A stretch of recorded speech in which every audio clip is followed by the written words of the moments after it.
Financial planner Renee Rebelo is back today to talk about a subject that is front and center at this time of year.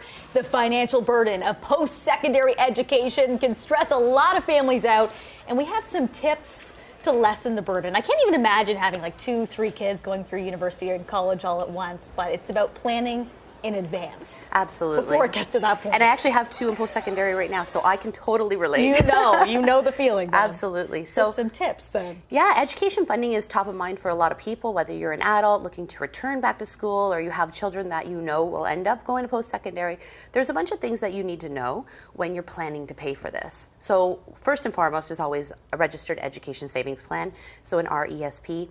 You can have them for your children. I say get them started right away. The government has free money for Canada Learning Bond. They give 20% on your money in minimum, up to 40% depending on your income.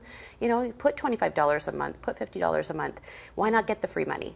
Right? It adds up quickly. It adds up very quickly, and the longer you have it in, the better. You can open a family plan, an individual plan. There's so many scenarios. So what if you have a child that decides, I don't really want to go to university or college, but you have that money saved in an RESP? What are you supposed to do with it then? Well, if you're the subscriber, and usually the parent is, then you can transfer that money into your RRSP if you have room. So they take back the grant money, but they allow you to keep the growth, and you can transfer it into your RRSP and take it back. And if you had other kids, though, you could get that family plan. It could just absolutely, and shared to the other children. So if you had the one rebel that didn't want to do it, then you totally can. And a lot of adults are using it for income sharing now too. So you may not get the grant or the bonds, but you can get the tax deferred growth and then do it as a joint with your spouse. And when you pull it out later, you choose who you want it to tax. So very complex situation, but I'm making it very easy for time. You are making it easy. Making it easy for me, that's for sure. Yeah. If you're a student, maybe you don't have money saved and there's some loan options out there, what's the best in your opinion?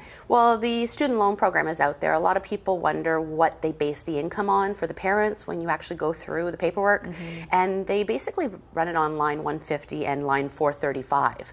So when you're looking at your income, that is what the government's looking at for the children who are applying. But you always should apply because you never know. There's grant money to be gotten and there's loan money. So definitely an option. And you do not need to be a high school student just about going to university and do this. You do not. You can be anybody applying for it. Adults can also tap into their RSPs for their education without actually paying tax through the lifetime learning plan. That is a whole of the plan that gives you 10 years to pay it back, and you don't have to pay tax on your RSPs as long as you go full time. So there's lots of different things that you can do. With OSAP, is there a certain period you have to pay it back, or with interest kicking in? Well, interest kicks in about 6 months after you finish school. If you're not making a lot of money, you can apply for interest relief. There's a lot of provisions there for make it affordable for kids.